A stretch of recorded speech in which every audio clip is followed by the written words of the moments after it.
ಪಡಿತರ ಅಕ್ಕಿ ಕಳ್ಳರ ಪಾಲಿಗೆ ಸಿಂಹ ಸ್ವಪ್ನವಾದ ಆಹಾರ ನಿರೀಕ್ಷಕ ಪರಮಾನಂದ ಹೂಗಾರ. ಬಡವರ ಅಕ್ಕಿ ಕಾಳಸಂತೆಗೆ ಮಾರಾಟ. ಅಧಿಕಾರಿಗಳ ಮಿಂಚಿನ ದಾಳಿಗೆ ಬೆಚ್ಚಿಬಿದ್ದ ದಂಧೆಕೋರರು.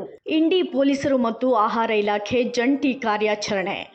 2 ಲಾರಿಗಳಲ್ಲಿ ಅಕ್ರಮ ಅಕ್ಕಿ ಪತ್ತೆ. ಆಹಾರ ನಿರೀಕ್ಷಕ ಪರಮಾನಂದ ಹೂಗಾರ ಮತ್ತು ಪೊಲೀಸರ ಜಂಟಿ ಕಾರ್ಯಾಚರಣೆಯಲ್ಲಿ ಭಾರೀ ಪ್ರಮಾಣದ ಅಕ್ರಮ ಪಡಿತರ ಅಕ್ಕಿ ಪತ್ತೆಯಾಗಿದೆ. 1510 ಕೆಜಿ ಅಕ್ಕಿ ಜಪ್ತಿ. ಶಕೀಲ್ ನದಾಫ್ ವಿರುದ್ಧ ಕೇಸ್.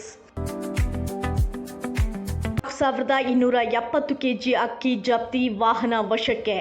ಒಟ್ಟು 5780 ಕೆಜಿ ಅಕ್ಕಿಯನ್ನು ವಶಪಡಿಸಿಕೊಂಡು ಕಟ್ಟುನಿಟ್ಟಿನ ಕಾನೂನು ಕ್ರಮ ಜರುಗಿಸಲಾಗಿದೆ. ಮುಂದೆ ಈ ರೀತಿಯಾಗದ ಹಾಗೆ ಗಡಿಭಾಗಗಳಲ್ಲಿ ತಪಾಸಣೆ ತೀವ್ರಗೊಳಿಸಬೇಕು. ಅಕ್ರಮ ಸಾಗಾಟದ ವಾಹನಗಳ ಪರವಾನಗಿ ರದ್ದುಪಡಿಸುವುದು. ಪಡಿತರ ವಿತರಣಾ ಕೇಂದ್ರಗಳ ಮೇಲೆ ನಿರಂತರ ನಿಗಾ ವಹಿಸುವುದು. ಬಡವರ ಪಾಲಿನ ಅನ್ನವನ್ನು ಕಾಳಸಂತೆಗೆ ಮಾರಾಟ ಮಾಡುವವರ ವಿರುದ್ಧ ಸಿಂಹದಂತೆ ಗರ್ಜಿಸಿ ದಕ್ಷತೆಯಿಂದ ಕಾರ್ಯನಿರ್ವಹಿಸಿದ ಆಹಾರ ನಿರೀಕ್ಷಕ ಶ್ರೀ ಪರಮಾನಂದ ಹೂಗಾರ ಅವರ ಕರ್ತವ್ಯ ನಿಷ್ಠೆಗೆ ತಾಲೂಕಿನ ಜನತೆಯಿಂದ ತುಂಬು ಹೃದಯದ ಅಭಿನಂದನೆಗಳು.